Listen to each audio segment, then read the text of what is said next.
السلام علیکم ورحمۃ اللہ وبرکاتہ نحمده ونصلی علی رسولہ الکریم اما بعد فاعوذ باللہ من الشیطان الرجیم بسم اللہ الرحمن الرحیم۔ محترم اساتذہ اکرام اور میرے عزیز ساتھیوں، آج میں آپ کے سامنے ایک تقریر پیش کرنا چاہتی ہوں۔ میری تقریر کا عنوان ہے محرم الحرام کی فضیلت۔ تقریر شروع کرنے سے پہلے میں ایک شعر کہنا چاہتی ہوں۔ جنت کا چاند عرش کا تارا حسین ہے، جنت کا چاند عرش کا تارا حسین ہے، ڈوبا نہ کبھی وہ ستارہ حسین ہے۔ وہ شہادت تو دیکھیے زہرا کے لال کی، وہ شہادت تو دیکھیے زہرا کے لال کی، ہر قوم کہہ رہی ہے ہمارا حسین ہے۔ محترم سامعین، محرم الحرام اسلامی سال کا پہلا مہینہ ہے۔ محرم کا لفظ تحریم سے بنا ہوا ہے اور تحریم کا لفظ حرمت سے نکلا ہے۔ حرمت کے لفظی معنی عظمت و احترام وغیرہ کے ہیں۔ اس بنا پر محرم کا مطلب عظمت اور احترام والا ہے۔ محرم اسلامی تقویم کا پہلا مہینہ ہے، اسے محرم الحرام بھی کہا جاتا ہے۔ اسلام سے پہلے بھی اس مہینے کو انتہائی قابل احترام سمجھا جاتا تھا۔ اسلام نے یہ احترام جاری رکھا۔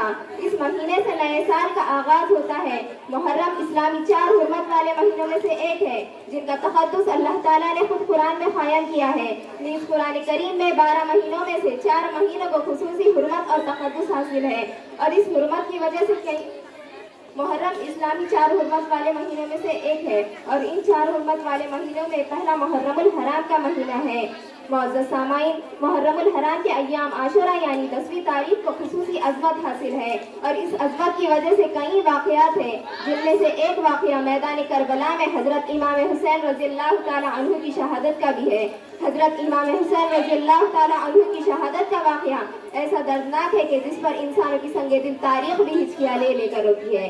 اس میں ایسے درد انگیز واقعات ہیں کہ جن کا تصور کرنا آج کل ہم جیسے لوگوں کے لیے ناممکن ہے۔ معزز سامعین، 10 محرم ہی وہ دن ہے جب زمین و آسمان، بحر و بر اور شجر و حجر کو اللہ تعالیٰ نے پیدا کیا۔ اسی دن آدم علیہ السلام کی پیدائش ہوئی اور اسی دن توبہ قبول ہوئی۔ عاشورہ کے دن ہی سفینہ نوح کے کنارے لگا۔ اسی دن ابراہیم علیہ السلام کے لیے آگ گلے گلزار اور باغ بہار بنائی گئی۔ اسی دن حضرت ایوب علیہ السلام بیماری سے صحت یاب ہوئے۔ یہی مقدم مہینہ ہے جب عیسیٰ ابن مریم کی پیدائش ہوئی، اور اسی دن قیامت برپا ہوگی۔ مجموعی طور پر اس مہینے کی بے شمار فضیلت ہے۔ اللہ تعالی ہم سب کو یہ مہینہ پا لینے اور اس کے تقدس و حرمت کو برقرار رکھنے کی توفیق عطا فرمائے، آمین یا رب العالمین۔ اتنا کہہ کر میں اپنی تقریر کا اختتام ایک شعر سے کرنا چاہتی ہوں۔ علی سے پوچھو عدالت کسے کہتے ہیں، علی سے پوچھو عدالت کسے کہتے ہیں، حسین سے پوچھو شہادت کسے کہتے ہیں۔ وہ تو اجازت نہیں تھی امام حسین کو جنگ کرنے کی، وہ تو اجازت نہیں تھی امام حسین کو جنگ کرنے کی، ورنہ عباس بتا دیتے قیامت کسے کہتے ہیں۔ خدا حافظ۔